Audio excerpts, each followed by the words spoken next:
Vous savez que dans la vie de tous les jours, chaque objet doit être utilisé pour un emploi spécial et nettement déterminé.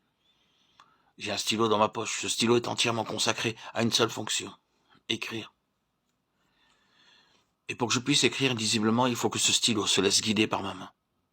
Si un autre le tient en même temps que moi, il me sera impossible d'écrire lisiblement.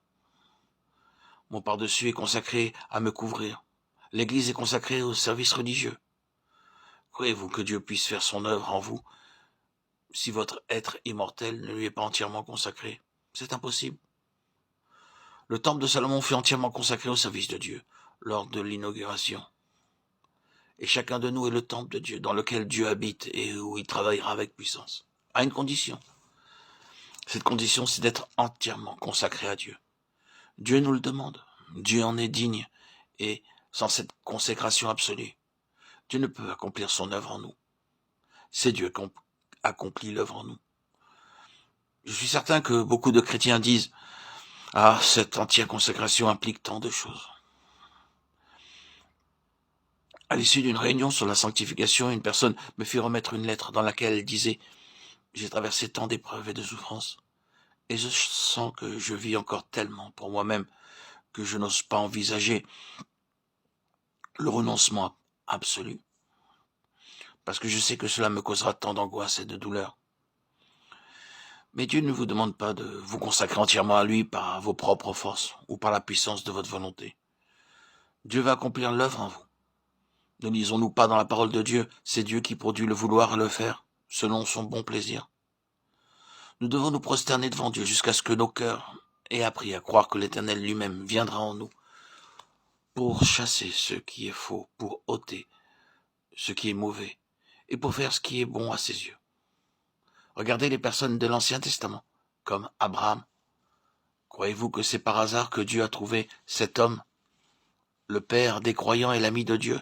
Et croyez-vous qu'Abraham, par lui-même et sans l'aide de Dieu, possédait une telle foi, une telle obéissance et une telle piété?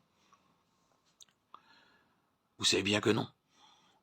Dieu l'a formé et l'a préparé, afin d'en faire un instrument pour sa gloire. Dieu ne déclare-t-il pas à Pharaon « Je t'ai suscité pour manifester en toi mon pouvoir » ? Si Dieu dit cela à Pharaon, à plus forte raison le dira-t-il de chacun de ses enfants. Venez à Dieu avec votre faible désir. Et si vous craignez que votre désir ne soit pas assez ardent, si vous pensez « Je ne suis pas prêt à accepter tout ce qui peut arriver, je ne me sens pas le courage de dire que je peux surmonter tous les obstacles et remporter la victoire », apprenez à connaître votre Dieu et à mettre votre confiance en lui aujourd'hui même. Dites « Mon Dieu, je te demande de me donner la force de vouloir. » Si quelque chose vous retient, si vous êtes effrayé à la pensée du sacrifice à faire, venez à Dieu aujourd'hui et mettez-le à l'épreuve, ce qu'il vous commandera de faire. Il vous donnera la force pour l'accomplir. Dieu vient à vous et vous offre d'accomplir son œuvre en vous.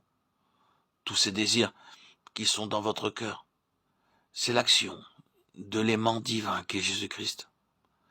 Jésus a vécu une vie d'entière consécration, il a pris possession de vous. Il vit dans votre cœur par son Saint-Esprit. Vous lui avez résisté bien longtemps, mais Dieu vous appelle maintenant à vous humilier et à vous confier en lui, afin que vous puissiez lui appartenir entièrement. Il s'approche de vous aujourd'hui. Ne voulez-vous pas venir et vous confier en lui pour qu'il puisse accomplir son œuvre en vous et vous sanctifier?